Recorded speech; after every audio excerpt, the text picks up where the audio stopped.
Welcome to another deep dive. And today we've got a really interesting sponsor, CloutFit.ai. Cloutfit.ai. Yeah, so you know how like sometimes you're shopping online and it's like, how did they know I wanted that? Yeah. Well, CloutFit.ai is using AI to help fashion brands make those moments happen more often. They're all about boosting user engagement and helping those brands, really understand what makes us click buy now. And speaking of understanding people, that leads us right into today's deep dive. We're tackling How to Win Friends and Influence People by Dale Carnegie. Oh, a classic. Right. It's almost 100 years old. Mm. But that's what we do here in Note Lab mode. We dust off these classics and see if they still hold up in, 2025. I think it's fascinating that this book wasn't always like this huge bestseller. It actually started as a course. Oh, really? Yeah, for adults who wanted to get better at, well, dealing with people. Like a people skills 101 kind of thing. Exactly. And clearly Carnegie tapped into a need because, I mean, look at it. It sold millions of copies, translated into like 36 languages. Wild. So at its core, the book is saying that success, whether it's your career or your personal life, it all comes down to how you handle people. Yeah. But Carnegie wasn't about being all fake and charming, right? No, not at all. He really emphasized genuine interest, actually wanting to understand other people. In the foreword of the book, he even says he wished he'd learned all this stuff like 20 years earlier. Uh-huh. Yeah, don't we all have those moments? Oh, Like, yeah. if only I knew then what I know now. Yeah. So how did Carnegie break down this whole, people skills thing? Well, he lays out a whole set of principles, and it's really interesting to see how some of them are totally timeless, Mm-hmm. and others, maybe they need a little bit of a 2025 update. Right, a little reboot for the digital age. Exactly. So let's start with the classics, the ones that always ring true. One that really stands out is becoming genuinely interested in other people. Yeah, that's easier said than done, though, right? Yeah. Especially these days. It's like everyone's attention span is what, like 5 seconds? I know. It's tough. But, there's this anecdote from the book that always sticks with me. Carnegie was talking with this botanist. Afterwards, the botanist was raving about what an amazing conversationalist Carnegie was. Mm-hmm. But here's the thing. Carnegie barely talked about himself. He just kept asking questions, wanting to know more about the botanist's work, their passion. So it's more about being interested than being interesting. Exactly. And I think that's so powerful. Think about a time when someone really listened to you, asked you thoughtful questions. Didn't that make you feel valued? 100%. It makes you want to do the same for other people, which actually, that brings us to another timeless principle, being a good listener. Yeah. There's this story in the book about a New York telephone company employee. This customer was furious, just ranting and raving. Oh, I bet.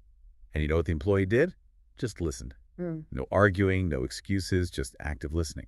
And it totally calmed the customer down. Shows you how powerful it can be to just make someone feel heard, which honestly, in today's world, that's like a superpower. It really is. Yeah. And then Carnegie takes it a step further. He talks about making people feel important. He says even acknowledging small accomplishments can have a huge impact. Like there's this story about a teacher who had this really shy student. Oh. And just by noticing and praising their effort, the teacher completely transformed that student's confidence. I love that. We all need that validation, really. Totally. And Yeah. speaking of simple things that make a difference, remembering names. Oh, yeah. Carnegie was big on that. Huge. Yeah. He talks about Jim Farley, this political strategist who could remember thousands of names. It's part of what supposedly helped get FDR elected. Really? Wow. Yeah, it shows you how these little personal touches can really make someone feel seen and valued. Makes you think twice about sending those generic, like, hey there emails, huh? For sure. Now, here's one that feels super relevant, especially in today's world where everyone's got their niche. Yeah. Talking in terms of the other person's interests, there's that story about the bread salesman who finally closed a deal by, I think it was connecting with the customer's love of gardening. Yeah. It's all about finding that common ground, which, let's be honest, takes some effort. You actually have to listen to learn about what makes the other person tick. Not about manipulating them, but actually finding those genuine points of connection. Exactly. Okay, so we've got this solid base of, like, timeless principles. But now I'm curious, how do these hold up in our digital world? Well, that's where things get interesting and maybe a little tricky. Like, take smiling, for example. In person, it's this universal sign of warmth. Yeah, for sure. But how do you smile in a text message, an email? That's a good point. Like, how does that translate to our online personalities? Kind of feels like we've lost that a bit in the digital age. Yeah, and especially, when you're interacting with people you've never actually met face-to-face. Right, But I totally. think the principle still applies. It's about putting people at ease, making them feel welcome, even in a digital space. Like, think about the brands you love interacting with online. What is it about their communication style that makes you feel like, okay, these guys get me? Hmm. Yeah, I mean, I guess it's that they feel approachable, like Yeah. they're not just a faceless corporation. Right. And they're mindful of how they come across, even if it's just through text, like using emojis in a way that makes sense, being thoughtful about tone, things like that. Makes sense. And this is where companies like our sponsor today, Cloudfit.ai, are doing some really cool stuff. Yeah, Cleffa.ai is using AI to help companies, tailor their communication style to different audiences. Like, so instead of blasting out the same generic message to everyone, Yeah. Their AI can analyze individual preferences and subtly adjust the messaging so each customer feels like, wow, they really understand me. that's pretty wild. It's like Cloudfit.ai is helping companies smile online. Haha, I like that. Okay, so smiling gets a digital makeover. What about becoming a better speaker? That feels very like public speaking, old school podium kind of vibe. Oh, for sure. That needs a 2025 update Yeah. because it's not just about formal speeches anymore. Right. Yeah. It's about being able to communicate clearly and persuasively across all these different platforms. Yeah, because now it's like you're leading a video conference or you're recording a podcast like us or you're writing an email that needs to, actually get a response. Exactly. It's recognizing that, like, a tweet needs a different approach than a big presentation, which is different from just chatting with someone casually. Makes sense. Okay, so becoming a better speaker is more like becoming a better communicator, period. Yeah, exactly. Okay, what about arousing enthusiasm among your associates? Now, this one seems especially tough in the age of, remote work and these global teams. Yeah, I mean, how do you build that camaraderie, that sense of like, we're all in this together when you're not actually, in the same room? Yeah, and you can't just rely on those casual, like, water cooler moments or, team lunches to build those bonds. That's a good point. But I think it's even more crucial now because, when people feel connected and engaged, they're more productive, more creative, and just, happier overall. That's true. You can't underestimate the power of like feeling like you belong. Right. So it's about finding new ways to adapt. Maybe it's celebrating wins virtually, creating those spaces for casual online interaction. Yeah, like those virtual happy hours everyone was doing a couple years back. Exactly. And again, companies like Cloutfit.ai can play a role here, by analyzing data to figure out what kind of messaging is actually going to resonate with people and get them excited. It's like taking that same, people-focused approach and applying it to the digital world. Hmm. Okay, I'm sensing a theme here. A lot of these principles are solid, but we need to give them a 2025 makeover. Yeah, exactly. We've got the foundation. Now we just got to get creative and figure out how to apply it using all the new tools and platforms we have. Beyond these core principles, something that really struck me about this book was the stories. Oh yeah, the anecdotes. Yes, Carnegie was a master storyteller, and Yeah. those stories, I think they really bring these concepts to life. Totally. I always remember a story better than like just a dry concept. Yeah. What were some of the ones that stood out to you? Let me think. Oh, there's this one about Tubin Crowley, this infamous gangster. Oh yeah, I think I remember this one. So they finally catch this guy, and he writes this letter where he claims, "Under my coat is a weary heart, but a kind one that would do nobody any harm." Wait, a kind heart. But this was like public enemy number one. I know. It's a perfect example of how we can be so blind to our own faults. Like, we create these justifications for our actions, even when they're objectively harmful. It's a good point. It really makes you think about how important it is to like step back and honestly assess yourself. Yeah, self-reflection is key. And it reminded me of Carnegie's point about admitting faults quickly and emphatically. Oh yeah, that's a good one. He uses this example of a Chinese man who, after years of being estranged from his son, finally reconciles with him. Oh, And how did he do it? He simply admitted his mistakes, apologized, and asked for forgiveness. And that simple act completely healed this, like, massive rift. powerful stuff. It's like admitting you messed up, even though it's hard, can actually be incredibly liberating. And Oh. it can like open the door to deeper, more authentic connections. For sure. Oh, and then there's that anecdote about Lincoln.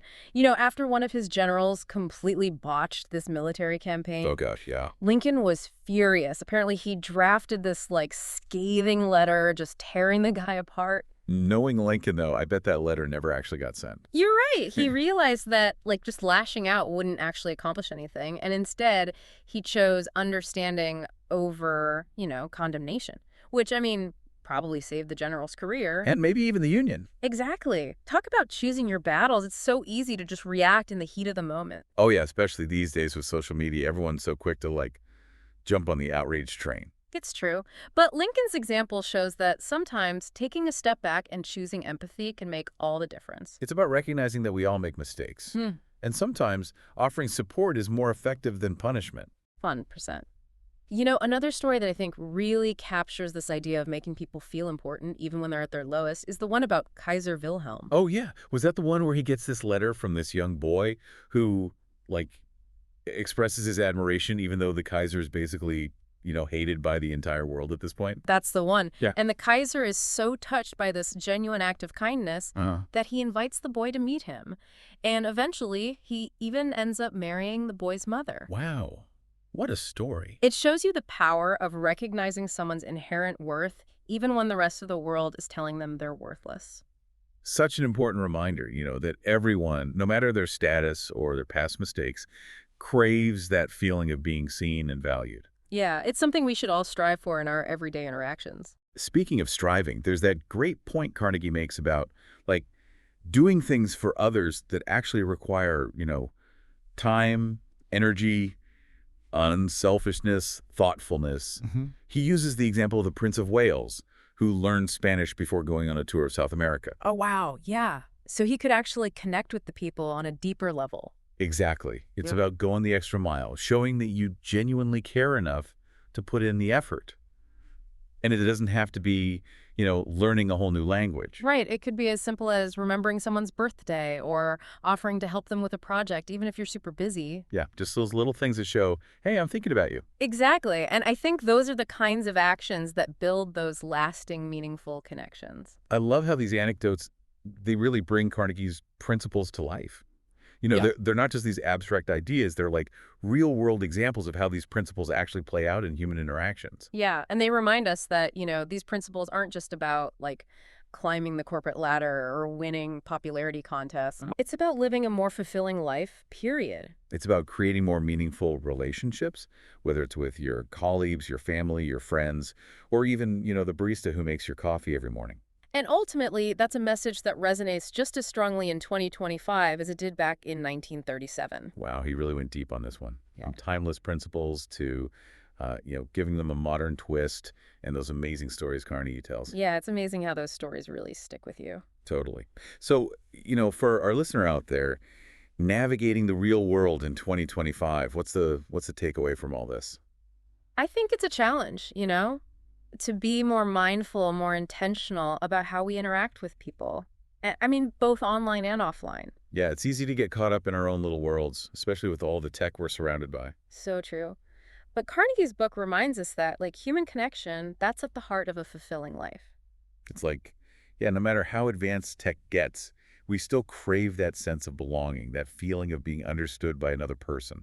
Exactly. And even though some of Carnegie's language might feel a bit, old-fashioned, Right, a little bit from a different era. the principles underneath, they're still so relevant. We all want to feel appreciated, respected, listened to. And it's not about, tricking people or using these principles to manipulate them. It's about building genuine connections that are good for everyone involved. Absolutely. It's recognizing that every single person has something valuable to offer. Everyone has a story worth listening to. So as we wrap up this deep dive into how to win friends and influence people, what's the one thing, the one key takeaway you hope our listener walks away with?